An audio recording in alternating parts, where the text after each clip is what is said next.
지금 들으시는 이 목소리, 이게 바로 소문 그 자체의 목소리입니다. 불확실하고 잘못된 정보가 가득한 분위기를 처음부터 던져주면서 오늘 이야기를 시작해 보겠습니다. 네, 오늘 우리가 함께 살펴볼 작품은 바로 셰익스피어의 헨리 4세 2부입니다. 이 희곡은요, 하나의 왕국 안에 있지만 서로 너무나도 다른 두 세계, 그리고 그로 인한 깊은 균열에 대한 이야기입니다. 자, 그럼 어떤 순서로 이야기를 풀어갈지 한번 볼까요?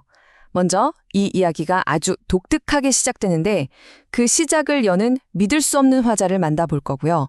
이어서 거짓 정보가 만들어낸 반란, 그리고 그와는 180도 다른 펠스타프의 세계를 들여다볼 겁니다. 그런 다음 이 두 세계에 모두 발을 걸치고 있는 헬 왕자를 살펴보고 마지막으로 이 모든 혼란의 근원인 왕관의 무게에 대해 이야기하며 마무리하겠습니다.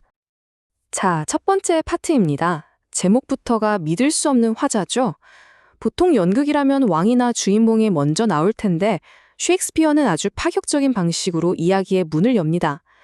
과연 그 첫 등장인물은 누구일까요? 정말 흥미롭지 않나요? 왕도 아니고 영웅도 아니고 바로 소문 그 자체가 의인화돼서 첫 등장인물로 나옵니다. 이건 셰익스피어가 우리에게 처음부터 딱 선언하는 거예요. 이 이야기는 진실과 거짓이 뒤섞인 혼란스러운 세상에서 시작됩니다. 하고 말이죠. 이제 소문이 지배하는 세상에서 거짓 위에 세워진 반란의 세계로 들어가 보겠습니다. 지금 왕국은 그야말로 살얼음판을 걷는 기분일 거예요. 전장에서 날아오는 소식 하나에 나라의 운명이 왔다 갔다 하거든요. 이야기는 바로 이곳 워크워스 성에서 시작됩니다. 노썸벌랜드 백작이 안절부절 못하며 소식을 기다리고 있어요. 이 사람은 반란을 이끌었던 아들 허스퍼를 전투에서 잃은 아버지입니다. 그러니까 지금 그의 마음속에는 슬픔과 복수심이 들끓고 있겠죠? 이게 앞으로의 이야기에 아주 중요한 불씨가 됩니다. 이 표를 한번 보세요. 거짓 정보가 얼마나 파괴적인지 그냥 한눈에 딱 들어오죠? 왼쪽이 소문이 퍼뜨린 가짜뉴스, 오른쪽이 실제 진실입니다. 반란군이 이겼다는 희소식에서 사실은 자기 아들이 죽고 군대는 전멸했다는 절망적인 소식으로 정말 천국과 지옥을 오가는 순간이죠.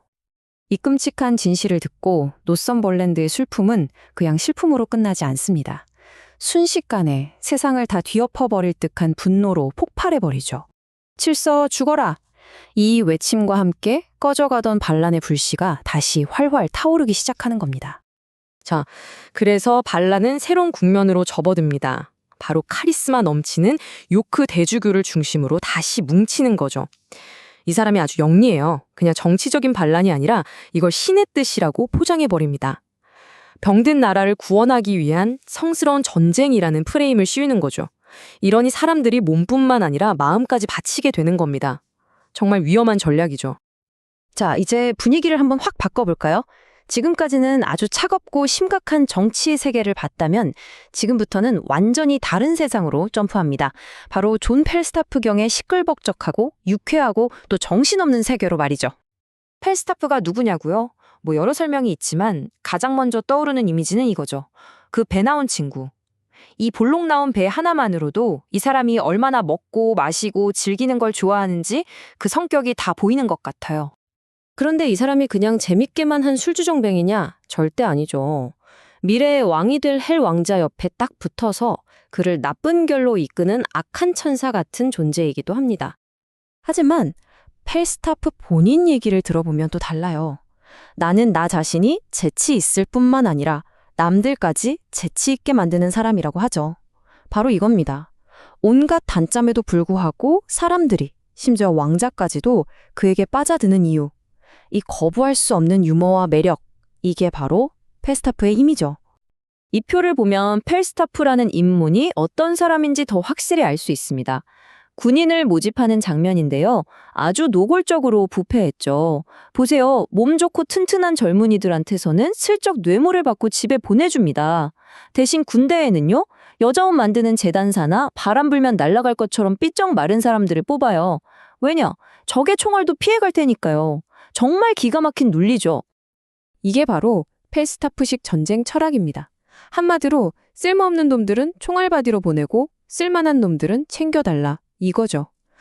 반란군들이 목숨 걸고 명예를 외칠 때 펠스타프는 자기 배 채울 생각만 하는 완전히 다른 차원의 인물인 겁니다. 자, 그럼 이제 이 두 개의 완전히 다른 세계, 즉 엄숙한 궁정과 방탕한 선술집, 이 둘을 연결하는 단 한 사람을 만나볼 시간입니다. 바로 주인공 헬 왕자입니다. 우리가 헬 왕자를 처음 만날 때 그는 이런 말을 합니다. 아, 정말 지긋지긋하다. 겉으로 보기엔 방탕한 왕자 같지만 사실 그는 이미 이런 생활에 염증을 느끼고 있었던 거죠. 이 선술집 인생이 자신의 왕족 혈통에 먹칠을 하고 있다고 마음속 깊이 괴로워하고 있는 겁니다. 헬 왕자의 내면은 이렇게 복잡합니다. 밖에서는 펠스타프랑 어울려 다니는 한심한 놈으로 보이지만 사실 속으로는 아픈 아버지를 걱정하며 피눈물을 흘리고 있죠. 근데 왜 티를 안 낼까요?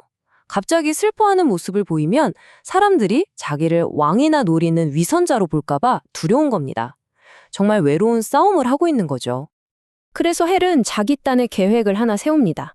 친구인 펠스타프의 진짜 속마음이 궁금했던 거죠. 그래서 시종으로 변장하고 선술집에 몰래 잠입해서 펠스타프가 자기 없을 때 무슨 얘기를 하고 다니는지 엿들으려고 합니다. 아직은 이런 장난을 칠 여유가 있는 왕자의 짓궂은 면모가 보이는 대목이죠. 그런데 이 즐거운 파티는 갑자기 끝이 납니다. 전령이 달려와서 긴급한 소식을 전하거든요.